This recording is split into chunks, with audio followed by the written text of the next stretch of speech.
everybody, it's Thursday. And welcome to this week's edition of The Night Bite. I'm Josh. And I'm Emily. And thanks for being here this week. Mm-hmm. So I think this is going to be one of those weeks where a lot of people are really frustrated with ice season because, to be honest, there is some of the state that has a decent amount of ice. I was going to say pretty good ice, but that's not the case. There's slush on it. There's layers in it. There's all these kinds of things, but if you measure it, I don't know, maybe there's still 5, 6, however many inches. Then there's part of the state that has none, and people are getting ready for boats and open water season and all of that, right? And it's really tough to navigate that as an angler, to stay on the bite, to know what the fish are doing and all of that kind of crazy stuff.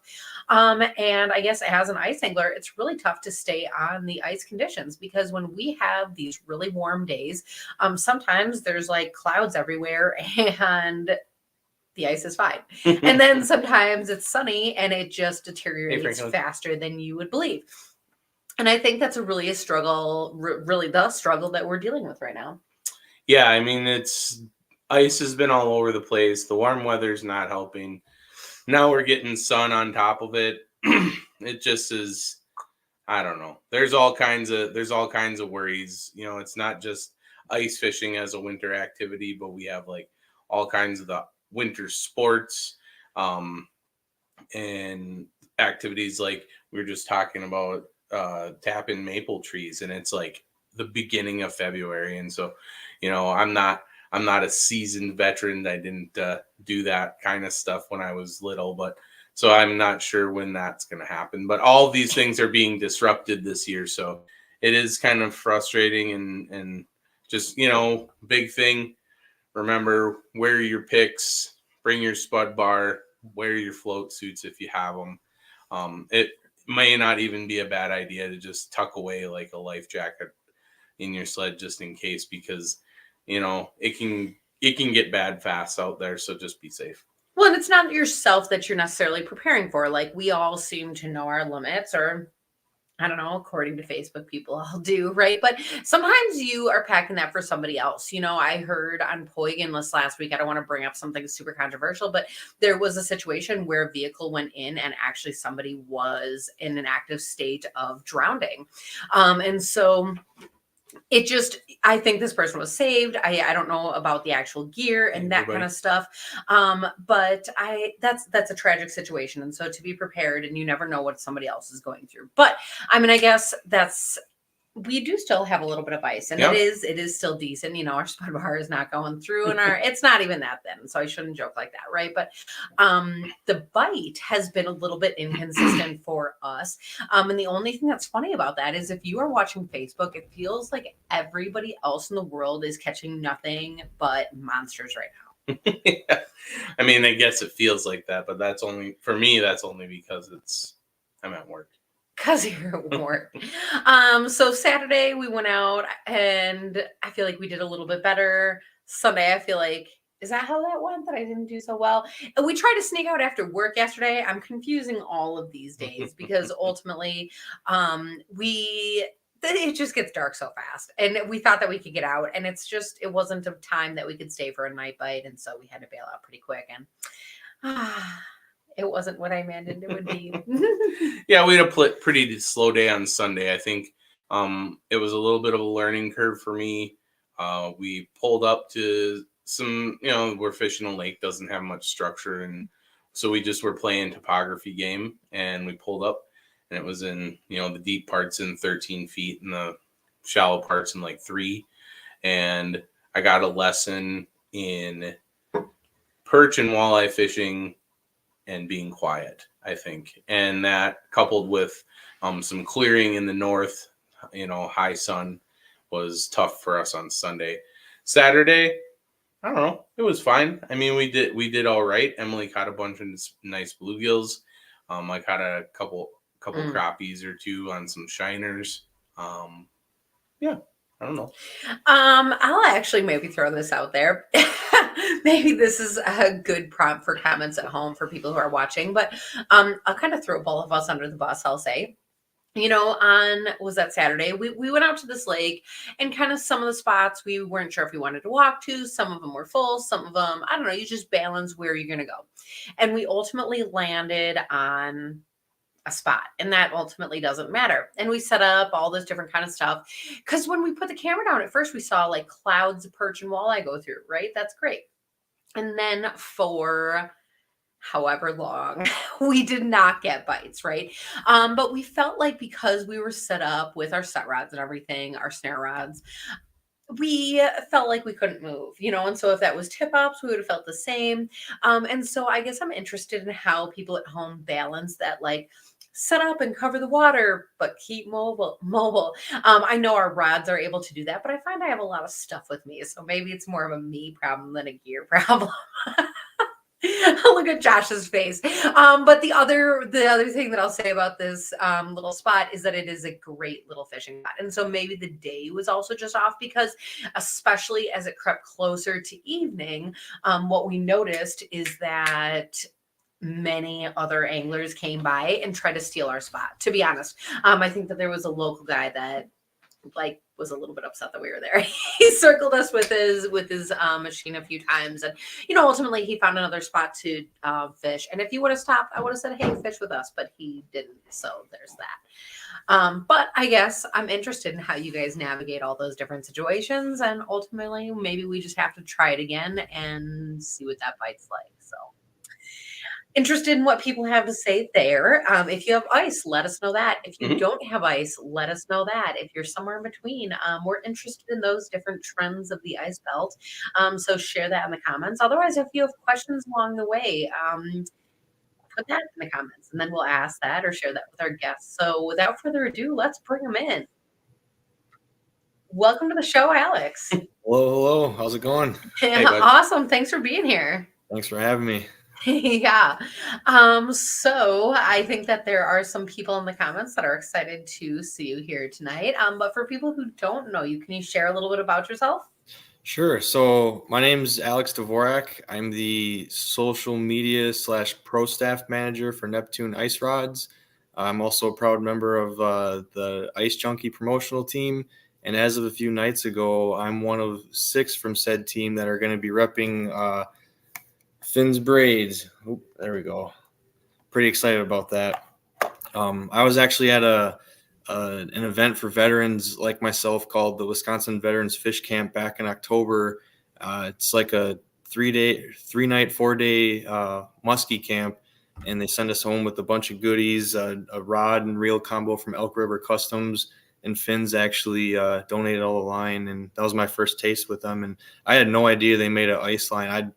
I'll be honest, I meant to try it out last weekend, and when I got up north, I was like, oh, it's sitting on the shelf in the garage. So when I head up tomorrow, I'll definitely be sporting some my Neptune Blue and my yellow ice tamer.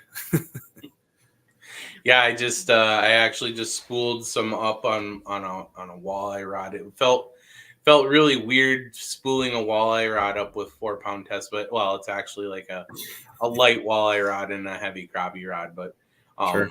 but no, it and I did some pull testing on it. You can kind of get a feel for what the break strength is, and even on the box it says that the tensile strength is a little bit more than what's advertised, and I would say that's accurate. Has a nice feel to it, as far as just like, you get some braids where you can like put kinks in it and then it stays, and this didn't seem to do that so much. It was pretty slippy. So I didn't get it out when it was like negative temperatures, because honestly besides it being just cold, we were kind of busy anyway. So I haven't got to test like the icing up portion of it, but yeah, it should be pretty fun for fishing. So Yeah, and I like that it's a small enough diameter too that you don't really have to use a leader. You can just tie it and go. I love that. Yep. So, That's really interesting. I do always feel like I need a leader, but partially because I like using a swivel. So maybe I'll go outside my boundaries and try what you're suggesting. That does make it easy. sure. I mean, I don't really run leaders a lot other than tip ups. I pretty much panfish all winter long. If I'm with people that know what they're doing, every time I catch a walleye, it's either on a tip up or, last year a buddy of mine had his kid with on one of my veteran trips, and he was marking something like 5 feet off the bottom and like 12-ish feet of water, I want to say. And I'm like, well, raise your bait up. Long story short, he pulled out an 18-inch walleye on a dinky little, it was my rod, by the way, a little 13-inch snitch or 13 fishing snitch that's like yay long, 3-pound ice line monofilament. And I'm like, that was lucky. That's awesome. That is really awesome. Okay, so I mean, we can certainly get back to line, but I think as far as fishing, one of the other really important parts is the rod itself. And so, I mean, based on the excitement in your voice and all the things, I mean, you are definitely a fisherman. And so the options, it's out there. You've been to the expos. Like, how do you yourself decide like a Neptune rod is for you? Well, I think for me, the deciding factor is on the days where the bite is extremely tough or almost non-existent. And a lot of times I call it the slurp, where, you'll watch them on your camera or your live scope, Vexlar or whatever. You'll see them kind of come into your bait and they'll just sit on it. And if you move it too much, they stay there. If you move it too little, they stay there. You got to have that right cadence to get them that last little oomph before they take it. The reason why I went with Neptune, and that's basically what it boiled down to, is if they bump it with the nose, if they kind of swim off and their pectoral fin hits it, or if they do that little slurp where they grab part of your waxy and then take the rest of it, you can literally watch all of that on the tip of the rod. A lot of times when they bite like that, as I'm sure you guys know, you don't really feel it a whole lot. So I like to just watch them on my Markham, and then they'll come up and they'll just be sitting there, and I'll just watch the rod tip and just the slightest, tiniest little movement every time they're there. So I really love I stand by the sensitivity. They're veteran owned, made right here in Wisconsin, guaranteed for life. If they ever break, we'll replace it. No questions asked. Best panfish rod out there for sure. I like hearing what you're talking about with the sensitivity of the rod, because I think that there are so many anglers out there. And actually, I'm gonna share this story about myself that quite a few years I thought that I had a rod that was super, super sensitive, and I found myself.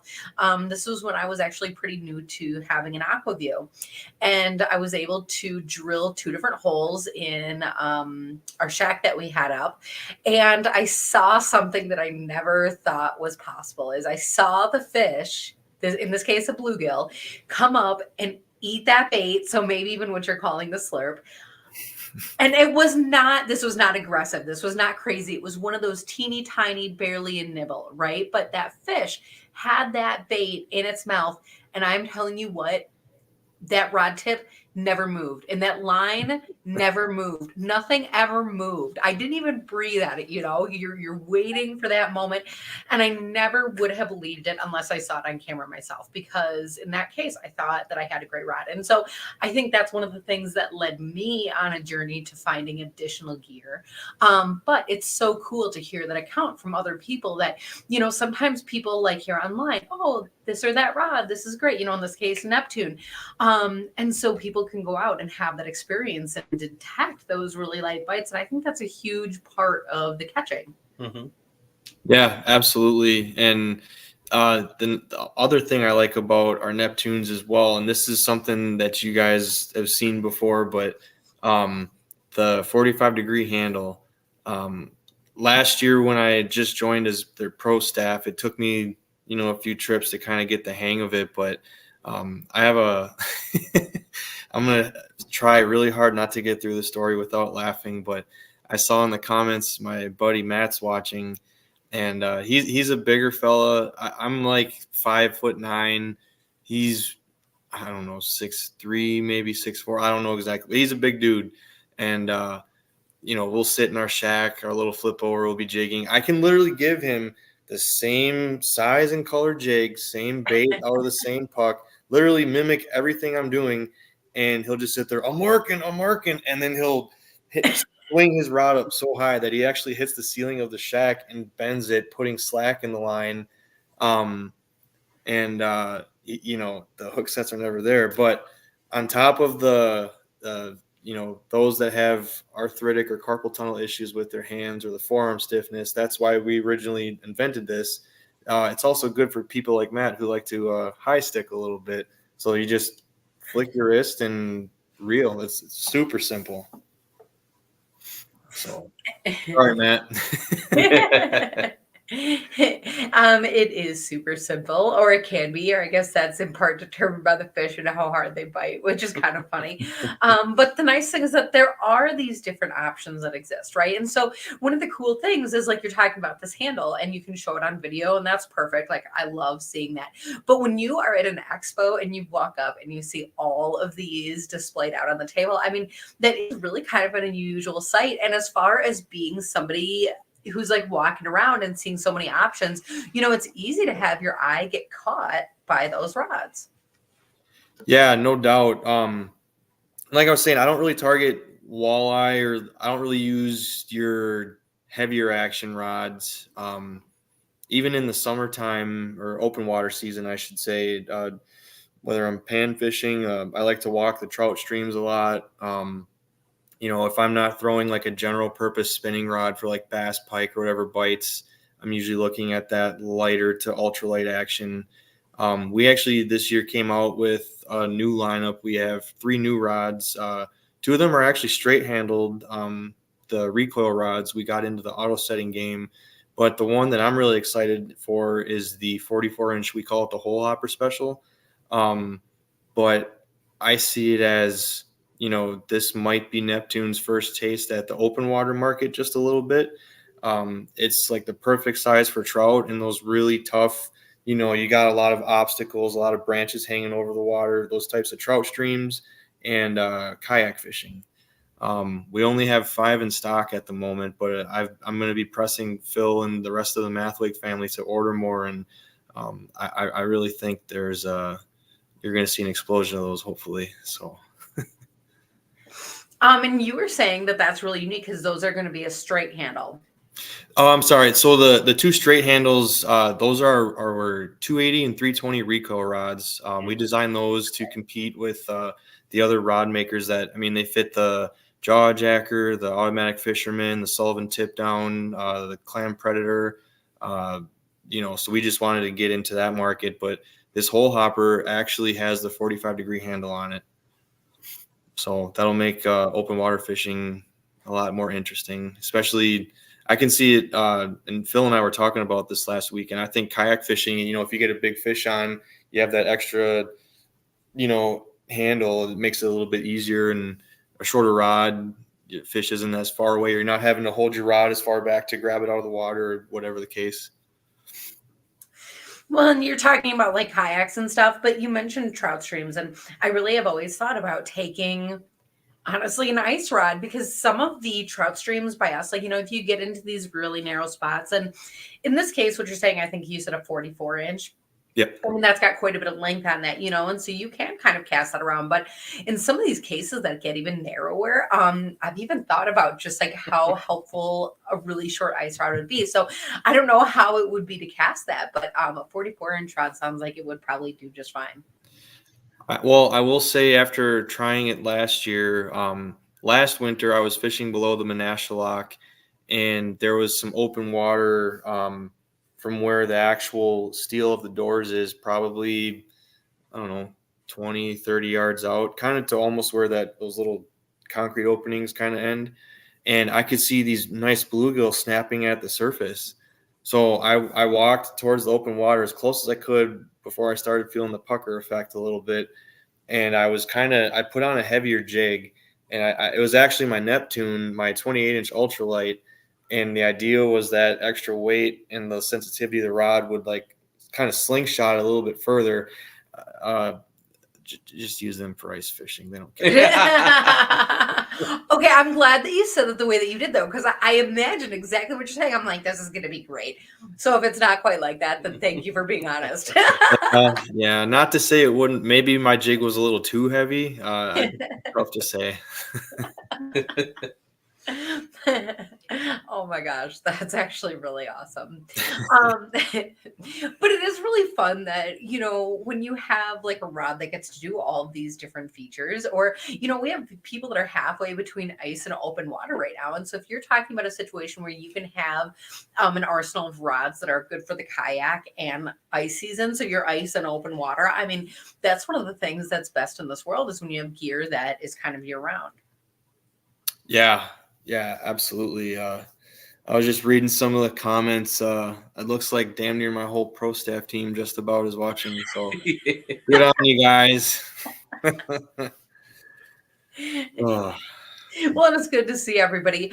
John here is checking in, mentioning that the Neptune 280 and 300 recoils are custom designed to fit and give superior results in auto sets. And I think, for people who are still on ice, that's a huge thing right now is, to have gear that's going to catch those fish when they're there.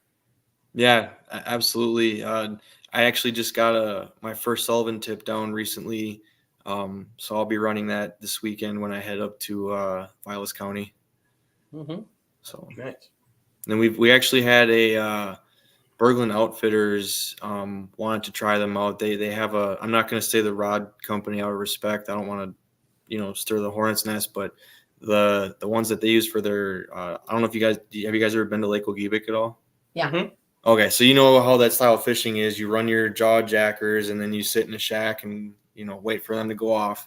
But whatever brand of rod they're using, they've had quite a few break. And I actually went goose hunting with one of their guys, not realizing like he was part of Berglund Outfitters, and he reached out and we sent a couple up there for him to try out. And for that specific style of fishing, the way he runs his rigs, I think we're going to be doing something special, kind of like a one of a kind just for him. And if it's going as well as we think it is, that might be another new product down the line too. But yeah, I was surprised that no one, the Mathwigs didn't mention anything to me until I got to the Ice Expo that, oh, hey, by the way, we got 3 new products. And I was like, oh, wow, okay.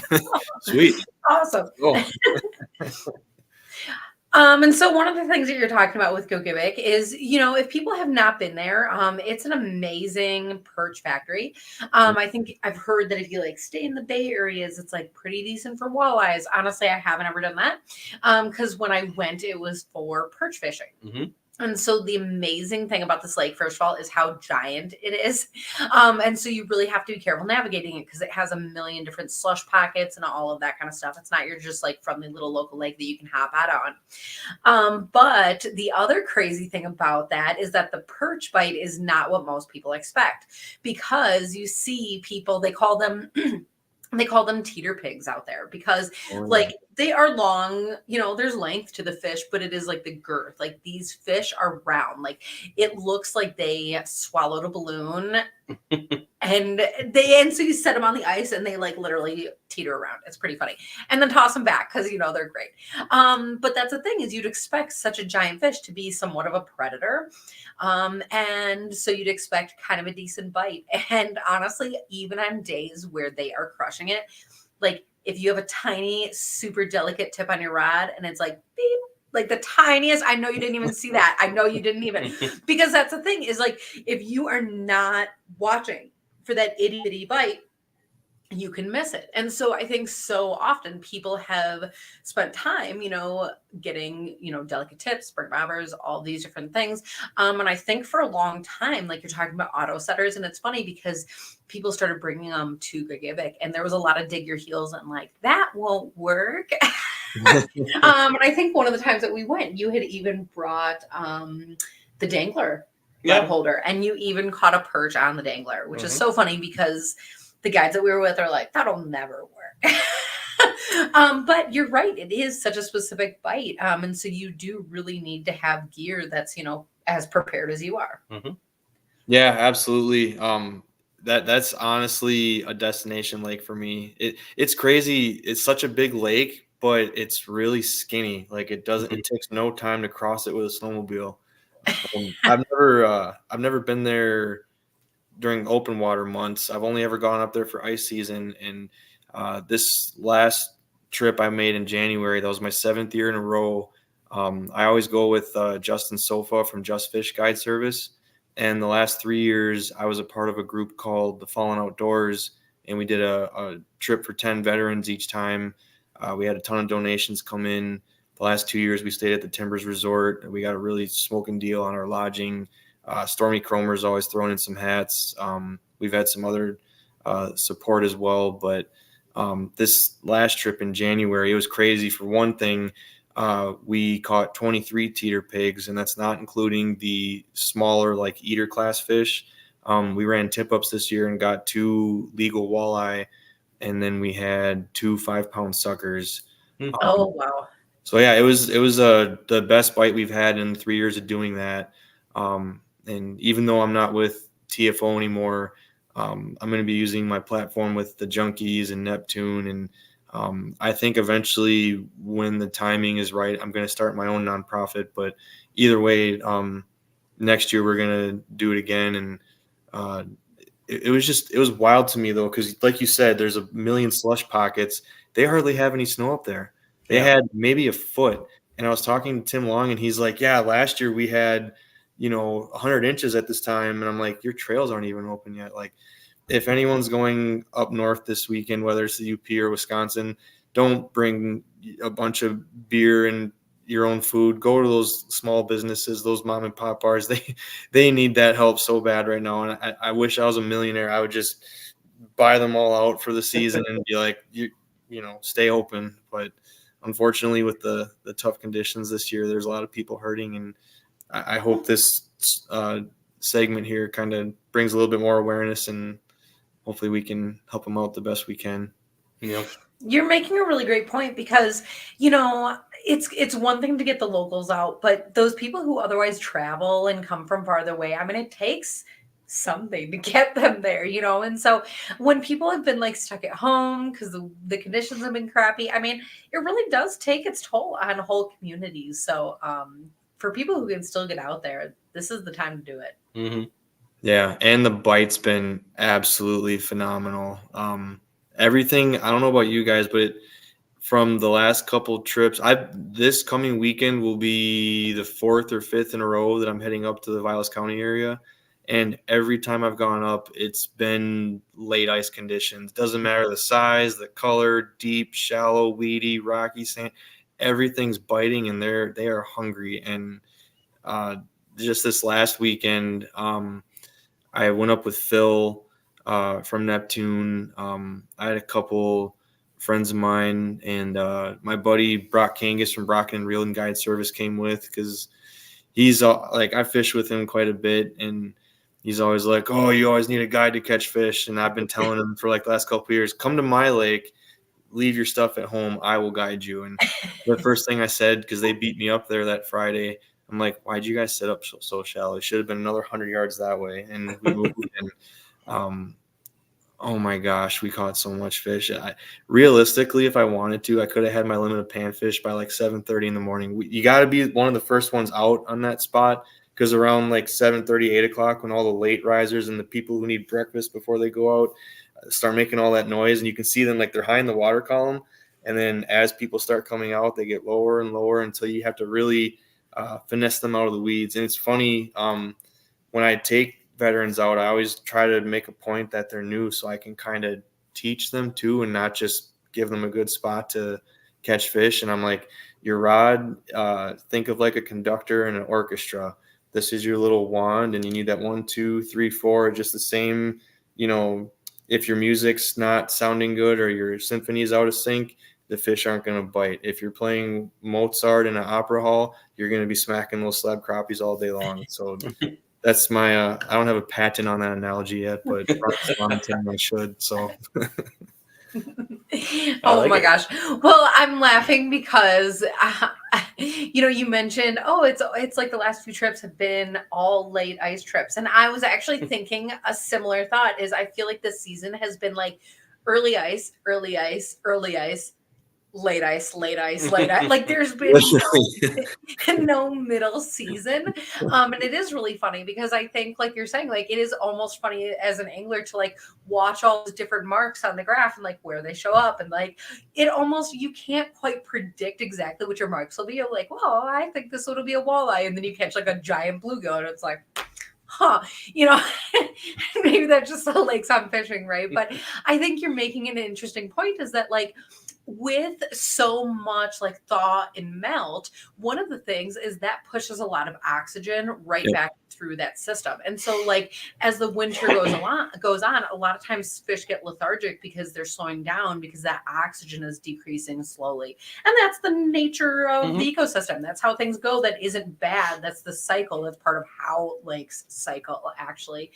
But the funny thing about that is I think with those waters being kept a little bit warmer and oxygenated from that thaw cycles just kind of pushing through, it has been kind of fun to be out there and get all those bites.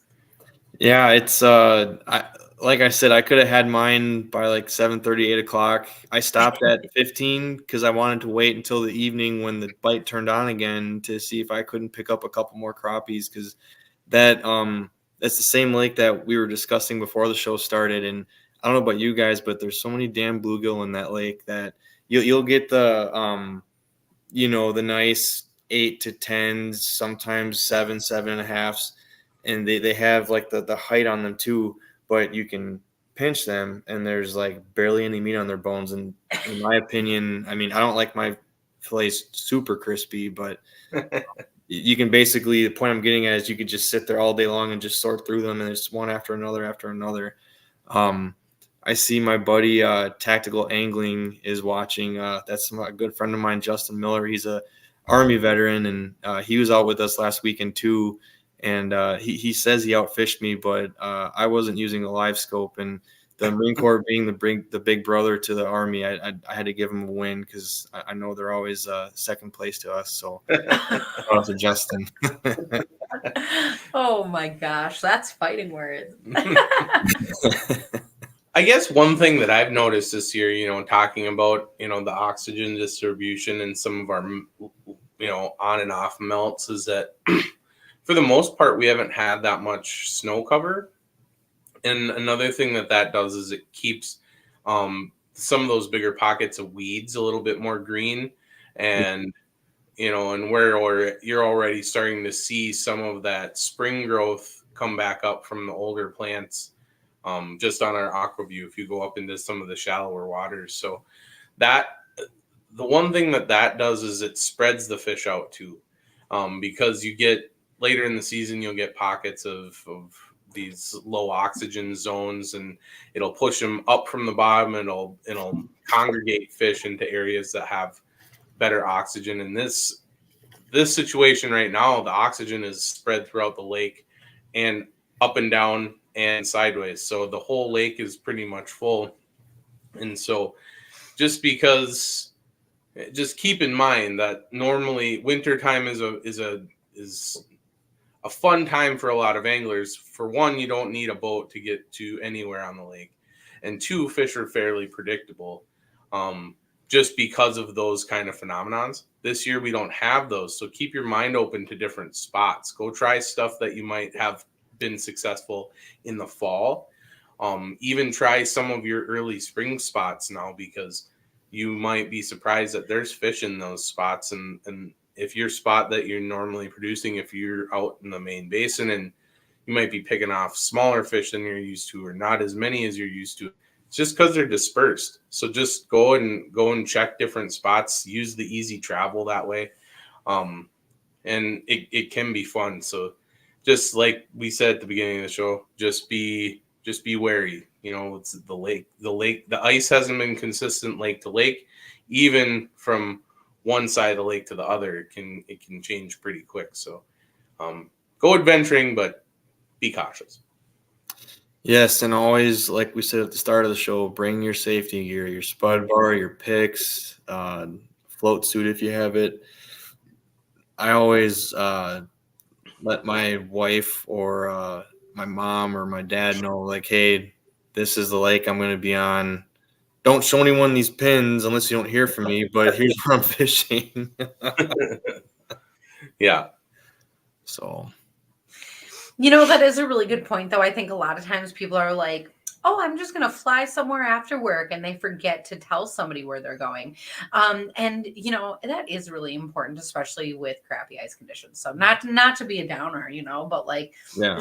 this year more than ever. Don't think it's like February and that you should drive out there, because that is not the case. Yeah, unless you want to support your local tone recovery guy, Yeah. You might just want to walk.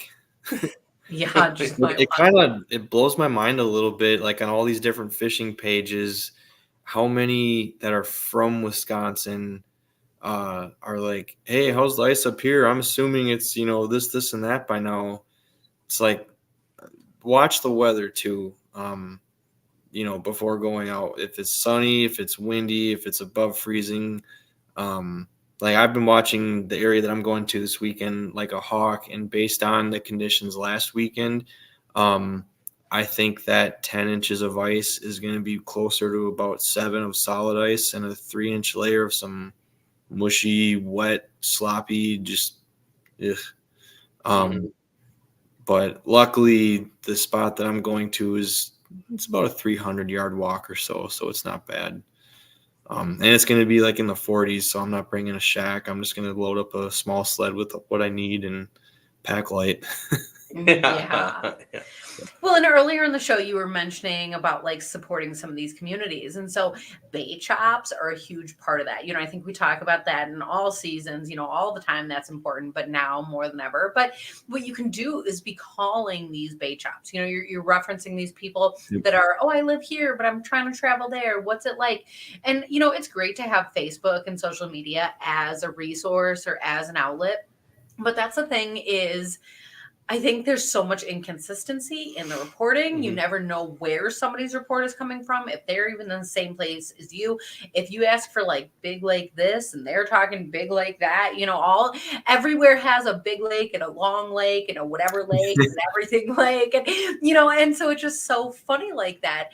And so if you are able to call your local bait shops, I mean, that's one of those places, then go up there, get your bait from them, right? But I'm bringing up Facebook a little bit because I think this year more than ever, because ice isn't good everywhere, people are feeling territorial. And I've been noticing that the places that maybe do have ice, some of the locals are being even bluntly rude. Like we're local, stay out of here. If you're not from here, or if you are from here, you would know, and I think there's always a little bit of that like grumpy attitude and protect your fish and like whatever. But man, I feel like there's been a lot of that this year. Yeah, and honestly, as far as like the people being rude in the fishing community, I kind of noticed that trend starting around the time that COVID came about. Not just ice fishing, but open water fishing, boat landing etiquette. Point in case, I'm sure you guys have heard of this little place called Voyager Park in De Pere. I mean, I don't know, maybe it's just me, but it just seems like the fishing community, there's a lot more inconsiderate people. And, we had a phrase in the Marine Corps, Semper Fi, and the other guy. So it just seems like, I don't know. I live my life and I fish the way I do based on something I was taught at an early age. And it's kind of, my motto is, you give a man a fish, you feed him for a day, you teach him to fish, you feed him for a lifetime. So now, granted, I'm not opposed to helping anyone. I'll help whoever. But if that person comes up to me for help and they've got like hooks to snag walleye when they're spawning, or it's someone that has to have a full limit no matter the size, or if they're pulling them off beds in the spring or whatever the case, then I might just tell them there's a hot bite at the Shawnee Lake Sandbar and leave it at that. But so That's a really interesting point, though, because I think what you're talking about is being a sportsman or woman or whatever. And I think the term Right. is just use it vaguely, right? But as far as sportsmanship, one of the things is people learn that, I think, a lot of times from brother, dad, uncle, whoever was that took them out in their life, usually to the outdoors, right? And maybe it is their mom. I mean, maybe, who knows? But I think the thing is, some people didn't have that guidance, and they had to like make it up, or maybe the guidance that they had was antiquated thoughts or not good. And so the cool thing about being a sportsman is, we all kind of do it on our own. And like you're saying, if somebody's snagging, like, that's terrible. And I guess why the DNR exists, and like, I don't know, maybe let them know, because there's an anonymous tip line, right? But ultimately, being a good sportsman, the first part of that is showing others what it means to be a good sportsman. And I always have to remind myself this, because it's always, look at Josh's face. No, because especially now that we've moved north and lakes are quieter than even where we were before. And then all of a sudden we're in like this giant bay of a lake, and like anybody in the world is welcome to come by. But all of a sudden they just like barely start passing by. I'm like, get out of here. This is like our lake. I would never yell at them, but hopefully they don't actually know, but I'm like, and I think it's good to have that attitude of like welcoming others out. Yeah, I agree. Really, the only time I'd take a small exception to that is, just this last weekend we had it happen where, we're the first ones out there and we run our lines the way any logical fisherman should. We weren't like in a tight radius, but we weren't like spread out like a moron would be. But by like 9 o'clock, there was so many people that all just conjugated right to where we were set up. And at like noon, I think it was, some guy comes out on his quad pulling his Smitty sled with one guy in the front, one guy in the back. They just look like the Three Stooges of ice fishing. They almost hit one of our tip ups. Oh, So no. when stuff like that's going on, like they kept going, and we weren't gonna like say anything or anything, but it's just like, come on, have some common sense, people. Yeah. I guarantee that they had Illinois license plates, so just they stopped at every open hole that people had been fishing in that morning and dropped their Vexlar, fished for a little bit, and then just kept going. Well, what else are you supposed to do when you can't bring an auger all the way from Illinois? They had an auger on their Hey, sled. man, I use people's old holes all the time. The less holes that I have to drill, the better. And I find that it's a lot of times it's on them for scaring their own fish away, and then I'll just come in and be like, "Oh, look there's fish here," and I didn't even have to drill this hole. I drill a lot of holes, but the reason for the drilling a lot of holes right when I get there is so I don't have to drill a lot during the day, and that because it settles down. But when the weather's warm like this, and people coming and going, I'm gonna go check a spot, because there might be something. A lot of the places we're fishing right now, the probability of us not knowing what's there is very low, because we have all these lakes mapped. But you never know. It could be, maybe it's just like a clump of weeds that I would have never marked, and Sure. they just happened upon it and they left. I'll go check it out. But we have to use these opportunities for us, especially when we're fishing smaller lakes and there's people around, like Emily said, to educate people and instead of telling them like, hey, you should catch and release, tell them why you are catching and releasing, or why you're only keeping this number of fish if it's below the limit or whatever, just because some people don't understand that, like, you have a finite resource in some of these bodies of water. There's some lakes that are ginormous, and they're super productive lakes, and they can, like you said, some of them have like pretty decent sized fish, but they're really skinny. That's just because it's producing so many fish that they're right at the edge of at the capacity. But there's some lakes that, they only get so many. And so you have to be able to regulate yourself. And that kind of explanation goes a long way, I feel like, on the ice. And a lot of times, going back to where we started the show a little bit, you can break that ice with talking about gear. So like a lot of times I've really come to love like the snare rod concept. Emily and I run snare rods from a company called JT Outdoor Products. And it's a little bit different in the fact that you set it up kind of like an auto setter, but it's almost the opposite action. But to have, because it just you'll let the fish bend it, and it has a bait feeder reel on it, and then it just kind of like self hooks, and you go and pick it up and you're reel fishing. The Recons, those, with, they sound like a great rod to be able to put into the auto setter, have a similar setup with a similar base. A lot of people have never seen either one of those things, believe it or not. We run into people still that don't even know what a Vexilar is. So if you have the chance, tell people about your Neptune rods, or tell people about your JTs, or what reels. Like Neptune has reels, right? Yep. So we have two different reels. There's the JP 200 and the JP 500.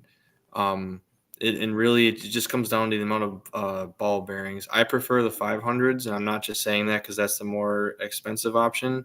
To me, it performs just as good as your Fluger Presidents, your PC Fun Carbon X. I feel like for the style of fishing I do, it's just as good as any of the big brands. Yeah, that's cool. So, and so I know that if you go to a lot of these ice shows and expos, that you can run into a lot of these Neptune rods there. Where else can people find them? You can order them on our website, neptuneicerods.com. Really simple website to use, but all of our products are listed there. As far as shows, I know we'll be in Oshkosh again because that show was killer this year. I still can't believe how many people showed up. That was wow. That's all I can say. I don't know as far as the rest of the schedule, seeing that, it's like a year away. Yeah. We'll hit you back up. Yeah. If you follow us on Facebook, you'll see all the updates as soon as we get them. That'll be me behind the scenes making all the posts and crossing my fingers that I finally make a reel that hits over 1 million views. But yeah, you never know. You never know. Looks like Mr. Mathwig, the OG Mafia boss, says we're going to be in St. Paul next year too. So nice. You'll find us at those two for sure. And I don't know if we're going to do it yet, but there's actually a veteran symposium out here in the Fox Valley in May. It's like a show, but just for veteran-owned businesses. And there's still some logistics to work out, but there's a chance we might be at that one too. And if we are, you'll see all the updates online and all that good stuff. But Phil also wanted me to mention, I'm glad I read the comment. I almost forgot. We hit a little bit of an afternoon lull last weekend, and he's like, well, I'm going to hop on the quad and see if I can't rile them up. And we thought he was just going to turn it on, rev it up a couple times, maybe whip a donut in the slush really fast. Oh, no. He turned that lake into the Daytona 500 and was just ripping laps and laps and laps. And it just was so, like, it was dead quiet. And all of a sudden, there's Phil just giving her. And he came in and he started to slide a little bit. And he actually ran over one of his autos with the recoil rod. Oh, no. Nothing on the rod broke, so they're ATV proof. It just came out of, like, the setting. So when we found it, it was sitting there straight, but all the eyes were good. The handle was still fine. The rod didn't splinter or snap or nothing. So that's awesome. So I told him, next time you're going to do something like that, let me know. Give me like a 30-second window to pull my phone out so I can get it. Because I wish you guys could have seen it. That was one of the funniest, like, oh, man. Oh, my gosh. That's funny. Oh, good stuff. Oh my gosh. Those are some of those great moments that you remember on the ice. You go for the fishing, but you stay for all of those other things. That's so funny. Yeah, absolutely. What would you guys say, out of all the many times you've been on the ice, what is that one moment that just instantly, like, oh yeah, that was the day, like your I guess favorite memory on the ice, if you will? Well, I guess I don't have a memory. So like I don't have a memory. Or like He you're doesn't remember any no, of the fish. for a year. no, That's why but he like keeps if going out it, each one you is new. the That was a good question. the preface that you gave was like, you know, it alluded to this, like what hooked you on fishing, right? What was the time that was like that I'm an ice fisherman, and I don't have that memory because it was told to me. Um, I don't have a great long term memory to begin with. Like 2-3 weeks tops. That's it. Like who are you? Like I'm bad. I'm like bad at memory. So, Sure. but the story is being 3 years old and my mom was pregnant with my younger brother, and I grew up in north central Minnesota, and they you know, it was like general ice fishing type situation. Like somebody had a converted camper, and there was a bunch of like 20 and 30 something year olds just like hanging out on the ice and doing stuff.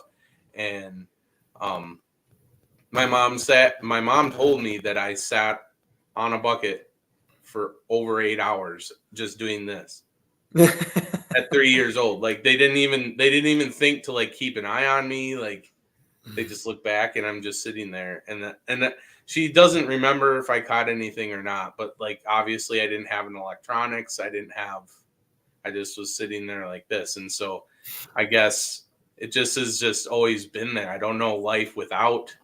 I feel bad for people that don't know what fishing is or have never experienced it, because I've never, like, for every birthday that I can remember, I've gotten fishing stuff. Like it's never not been there for me. So I think just my whole life, and um my favorite modern memory would probably have to be um the time that Emily and we had just bought a house, and she bought me a Lee lead pot for Christmas.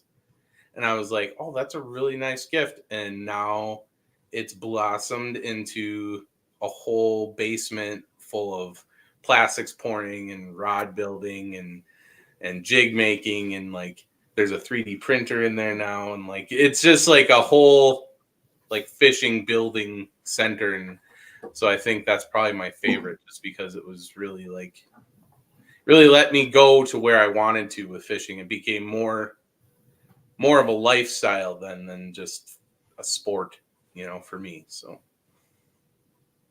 Absolutely. I can definitely say the same there. I think I went fishing for the first time just like you around that 3 or 4 age. It was Lily Lake outside of Green Bay. And I remember my grandpa and I were in my uncle's boat, and my uncle was like, "Oh, this is a bad spot. We got to go." Turns the boat on, and my grandpa's like, "Hold on, I have a snag." And my uncle didn't hear him and just guns it. And there goes the rod. Still give a crap about that to this day. I swore it almost whistled like, and it was gone. Oh, That's really funny. I guess one of my favorite memories, at least one that I haven't even shared yet, I think. So for open water fishing, I had always done that growing up and with my parents, and a lot of times when we were camping and stuff. So just like little docks and stuff. So that was fun. But it wasn't until I met Josh and we went on. His family does like a yearly fishing trip, and they'd always gone to the same place and yada yada. Well, I will tell you that at this point, the lake has now changed a little bit and evolved a little bit. And so we are now at a different spot, right? But back in the day, we were at this other lake, and just the conditions were amazing because you would go out and you could catch as for crappies, a 13, a 13, a 12, a 12, a 13, a 13, every single fish. Like like that lake that doesn't exist for that kind of pan fishing. Like that's what we were at. And we would stay for a whole week, and it was amazing. And not I don't know. I think what was amazing about it for me is that like I had spent so much of my life doing just like fun little fishing and finding the fun in little fish and the experience and all of that.